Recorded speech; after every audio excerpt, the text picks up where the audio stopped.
Okay, I can't resist. Here's another recap of headlines from just 1 week in the Trump presidency. The Trump family crypto venture, World Liberty Financial, was granted bank status by Trump-appointed regulators, which means corporations and foreign entities will be able to secretly curry favor from the White House by investing money with them.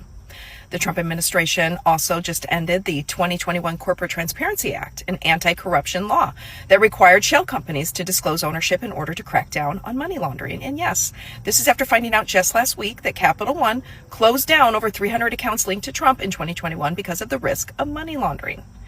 After reports of poor living conditions and mental exhaustion aboard the USS Abraham Lincoln in the Persian Gulf, Trump and Hegseth both dismissed the concerns of military families, Hegseth calling it a misrepresentation, and Trump saying the deployment was not nearly long enough, even though this is the longest deployment without a break in modern history. Sticking with the war, there are now reports that Iran used the last 60 days meant as a diplomatic negotiating window to repair, restock, and rebuild. Our allies in the Middle East are reportedly losing confidence in the U.S. and discussing the value and safety of hosting U.S. military bases in their territories, and Trump just threatened to bomb Oman, one of our Middle Eastern allies. Todd Blanche, the new Attorney General and formerly Trump's personal criminal defense lawyer, refused over the weekend in an interview to say he would always act independent of the president, even though that has been the standard and expectation since Watergate over 50 years ago. His reason? He said Trump would never cross a legal line or ask him to do something illegal.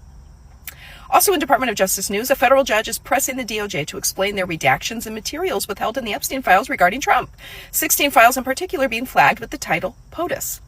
Trump continues to post AI pictures of himself wearing 2028 hats. Many suspect he's setting the stage to try and take control of midterms because he recently declined to rule out the possibility of declaring a national security emergency in order to do so, simply stating, stranger things have happened.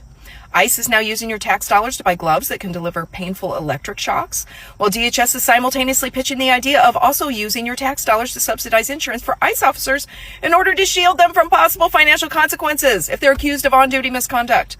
Remember, the DHS budget came by cutting the budget for things like food and healthcare benefits for the poor, but supposedly Democrats are the socialists.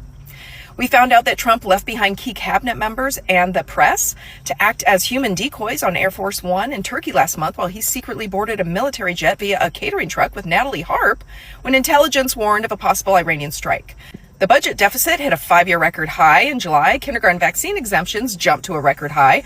Foodborne illnesses are up 400%, and 53% of Americans now say they are worse off financially than before Trump took office, as his approval rating falls to 33%. 1 week.